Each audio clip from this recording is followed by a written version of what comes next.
নমস্কার, আমি সঞ্চিতা রিয়া ফ্যামিলির নতুন একটি ব্লগে আপনাদের সবাইকে আরও একবার স্বাগত। তো বন্ধুরা, সকাল সকাল নতুন একটি ব্লগ নিয়ে চলে এসেছি। আর সকাল সকাল দেখেছে মেয়ের বাবা আজকে সাইকেল নিয়ে পড়েছে। সাইকেল নাকি আমার অপরিষ্কার থাকে, নোংরা থাকে, তাই একটু পরিষ্কার করে দিচ্ছে, একটু তেল লাগিয়ে দিচ্ছে চাকাগুলোতে, ওই যে মানে ব্রেকের তারগুলোর কাছে।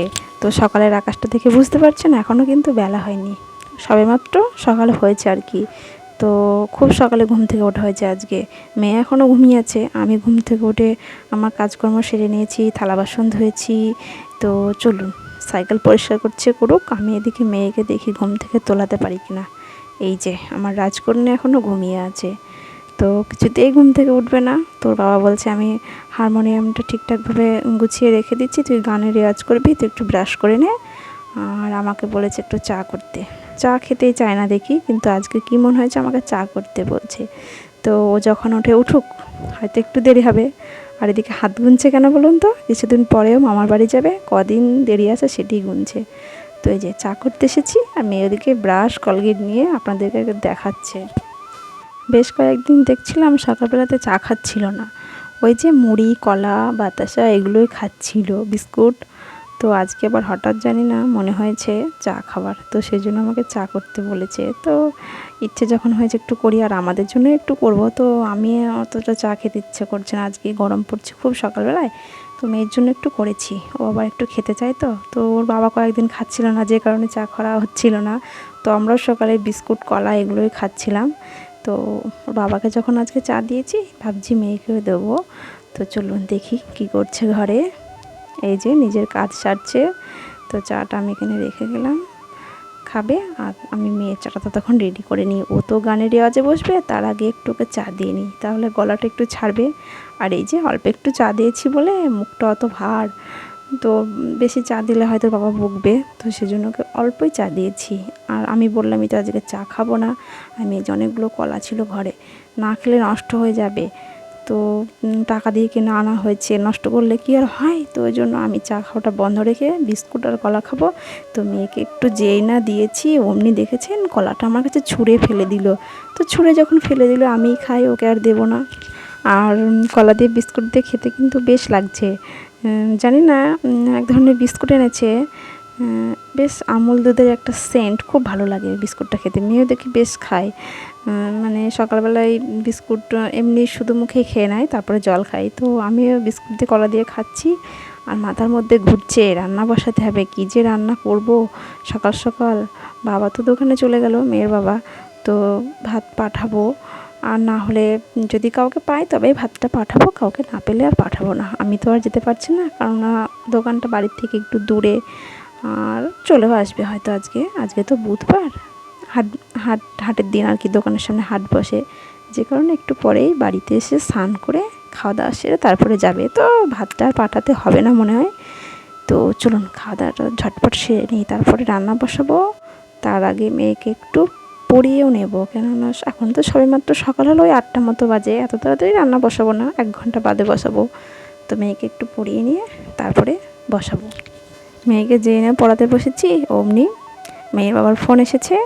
আমি দোকানের চাবিটা আনতে ভুলে গেছি, কেননা ওই যে চাবিটা মোটরসাইকেলের বাস্কেটের মধ্যে ছিল, তো সাইকেলে গেছে, যে কারণে চাবিটিই নিয়ে যেতে ভুলে গেছে। তো আমাকে আবার ফোন করে বলল যে আর একটা ছেলে হয়তো আমাদের গ্রামেরই, ও যাবে, ওর দিয়ে আবার পাঠিয়ে দিতে হবে। তো চাবিটা নিয়ে বসে আছি, আর মেয়ে এদিকে ওর বাবার মোটরসাইকেলের বাস্কেটের মধ্যে থেকে এত এত চকলেট পেয়েছে। আর বাবাকে বলছে, বাবা তুমি এত চকলেট আমাকে দাওনি কেন? বাবা একটু বকলো, বললো ওগুলো মোটরসাইকেলের মধ্যেই রেখে দে। তো জানি না কবে কিনেছে হয়তো, তো আমার মেয়েকে দেয়নি এখন, মানে মেয়ের জন্য এনেছে হয়তো, দিতে ভুলে গেছে। তো চলুন চকলেটগুলো গুছিয়ে রাখি, তারপরে একটু মেয়েকে পরিয়ে নিয়ে রান্নাবান্না বসাবো। আর দেখি কতক্ষণে আসে, তখন চাবিটা আবার পাঠিয়ে দিতে হবে। তো ততক্ষণ পর্যন্ত মেয়েকে পড়াতে বসাবো, এখানেই বসে থাকবো। নাহলে হয়তো এমন সময় আসলো আমি হয়তো সামনে থাকবো না, তখন আবার বিপদ বেড়ে যাবে। তো মেয়েকে পড়ানো হয়ে গেলে আমি চলে এসেছি আজকে রান্নাঘরে। অনেক দিন বাদে আজকে রান্নাঘরে রান্না করতে এসেছি, মানে গ্যাসে রান্না করতে করতে না আর ভালো লাগছে না। তো প্রথমে ভাবছিলাম যে উনুনে রান্না করব না, তো তো তারপরে একটু বেলা করে যখন রান্না বসিয়েছি না, উনুনে রান্নাটা বসিয়ে দিই। আর অনেক দিন তো রান্না করা হয়নি, এই রান্নাঘরে এসে তো দেখছি লাল পিঁপড়ে হয়েছে, খুব মানে জলা পিঁপড়ে, যেটা কামড়ে দিচ্ছে, মানে জ্বলে যাচ্ছে প্রচণ্ড। তো তবুও পিঁপড়েগুলো একটু মানে মারার চেষ্টা করছি, তবু প্রচুর হয়েছে, যে কারণে একটু তাড়াতাড়ি রান্নাটা করে নেব। তো তাড়াতাড়ি রান্না করব, কী বার করব, এই যে উচ্ছে ভাজা করব, আর এদিকে সয়াবিন দিয়ে পটল দিয়ে আলু দিয়ে একটা রসা করব। আর দেখলেন তো হাঁড়ির মধ্যে মুসুরির ডালটা সিদ্ধ দিয়ে দিয়েছি, তো সেই জন্য আলাদা করে ডালটা আর সিদ্ধ করব না। তো এদিকে আমি সবজিগুলো বনিয়ে নিচ্ছি।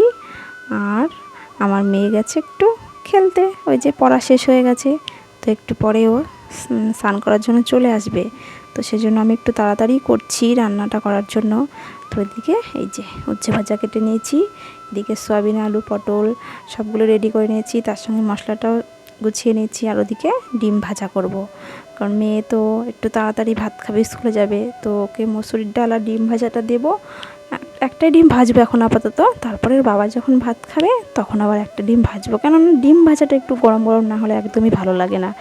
একটু গরম লাগছে মেয়ের তো, আর হাওয়াটাও কম হচ্ছে, আজকে রান্নাবান্না হচ্ছে। তো বন্ধুরা, রান্নাবান্না গুছিয়ে নিয়ে তারপরে আবার কথা হবে, মেয়েকে যখন স্কুলে পাঠাবো। তো ওকেও স্নান করিয়ে দেবো একটু পরে, আগে রান্নাটা কমপ্লিট করে নিই, তারপরে ওকে স্নান করাবো, তারপরে আবার কথা হবে। তো তারপরে এই যে মেয়ে ওদিকে স্নান করে ড্রেস পরছে, আর আমি এদিকে রান্নাবান্নাগুলো গুছিয়ে নিয়ে মানে এই ঘরে চলে এসেছি, রান্নাঘর থেকে আর কি। তো এদিকে রান্না করেছি মুসুরির ডাল, আর এদিকে আছে সয়াবিন আলু পটলের রসা, আর এই যে উচ্ছে ভাজা। আর মেয়ের জন্য ভাতটা রেডি করে দিয়েছি, ওকে ডাল আর ডিম ভাজা দিয়েছি।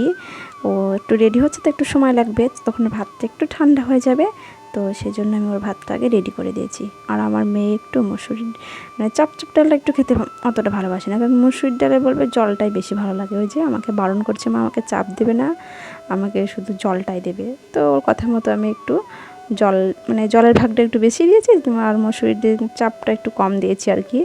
তো মেয়ে ওদিকে খাচ্ছে, খেয়ে নিক, তারপরে সংসারের সমস্ত কাজ গুছিয়ে করব। তো বন্ধুরা, ভিডিওটি আজকে তাহলে এই পর্যন্তই রাখছি। আর আমার ভিডিওটি ভালো লাগলে অবশ্যই একটি কমেন্ট করে জানাবেন, আর একটি লাইক শেয়ার আর সাবস্ক্রাইব করবেন। আবার দেখা হবে পরের একটি নতুন ব্লগে। ততক্ষণে আপনারা সবাই ভালো থাকবেন।